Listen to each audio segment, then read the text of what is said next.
Halo semuanya, perkenalkan nama saya Agnes Selin dengan NIM 24095111100 dari kelas A. Dan pada kesempatan kali ini, saya akan memaparkan sebuah laporan kasus veteriner yang sangat menarik dan edukatif bagi kita semua. Judulnya, dermatofitosis pada kucing domestik. Kenapa kasus ini menarik menurut saya? Karena melibatkan agen penyebab yang secara epidemiologi tidak biasa ditemukan pada kucing.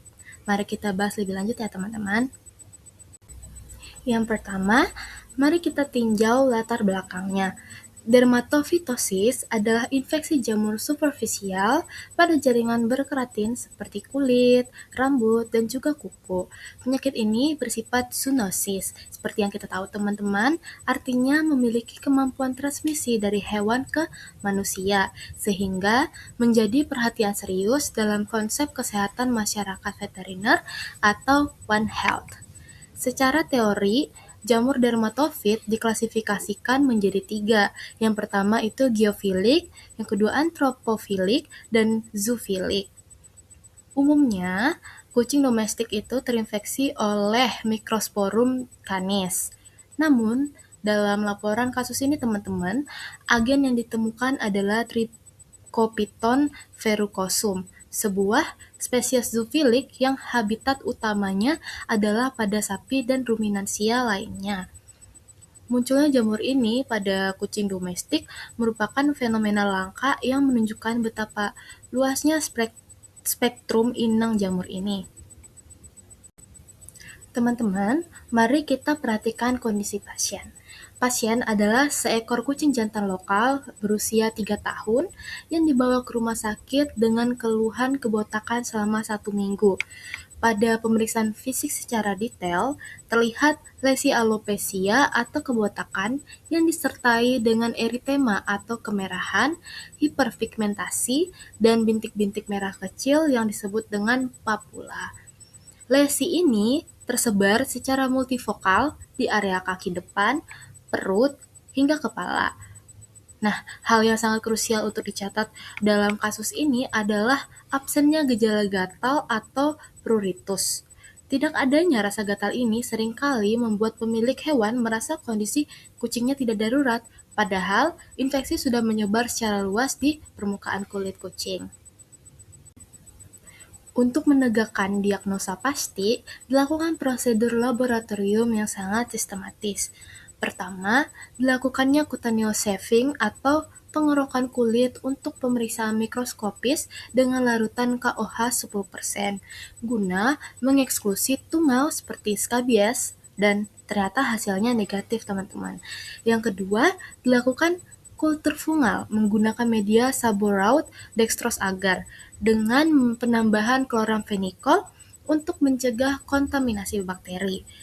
Sampel lalu diinkubasi pada suhu 25 hingga 30 derajat Celcius selama 15 hari. Dan hasilnya tumbuh koloni berwarna salmon dengan tekstur granular.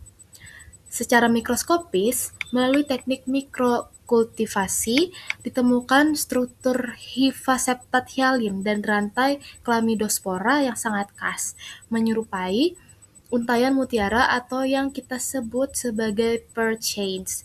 Temuan struktur spesifik ini secara ilmiah memastikan agen penyebabnya adalah Trichopiton verrucosum. Pertanyaan besarnya adalah, bagaimana kucing urban ini bisa tertular jamur sapi? Nah, berdasarkan anamnesa mendalam, diketahui bahwa pemilik kucing memiliki peternakan sapi di luar kota yang sering ia kunjungi. Hal ini membuka peluang terjadinya penularan melalui vomitus atau pakaian pemilik yang terkontaminasi. Teman-teman, perlu kita garis bawahi bahwasanya sapi bisa menjadi karier asimptomatik. Artinya, mereka membawa Trichopiton verrucosum di kulit mereka tanpa menunjukkan gejala sakit sedikit pun. Zoonosis itu nyata terjadi di sini, karena pemilik kucing juga melaporkan adanya lesi kulit serupa di tubuhnya. Untuk solusinya, terapi topikal diberikan menggunakan sampo yang mengandung ketoconazole 2%, dan juga chlorhexidin 0,5%. Sebagai kesimpulan, laporan kasus ini menegaskan bahwa Trichopiton verrucosum harus selalu dipertimbangkan sebagai diagnosis banding dalam kasus dermatologi kucing, meskipun inang utamanya adalah ternak. Penting bagi kita sebagai calon praktisi veteriner untuk selalu mengedukasi pemilik mengenai resiko penularan jamur dari ternak hewan ke hewan peliharaan, serta pentingnya menjaga kebersihan diri setelah berkunjung ke peternakan. Penerapan konsep One Health adalah kunci utama untuk mencegah rantai penularan ini berulang balik pada hewan maupun manusia. Demikian pemaparan laporan kasus dari saya. Semoga informasi mengenai Trichopiton verrucosum ini dapat menambah wawasan kita dalam praktik klinis ke depannya. Saya Agnes Helin, terima kasih atas perhatiannya.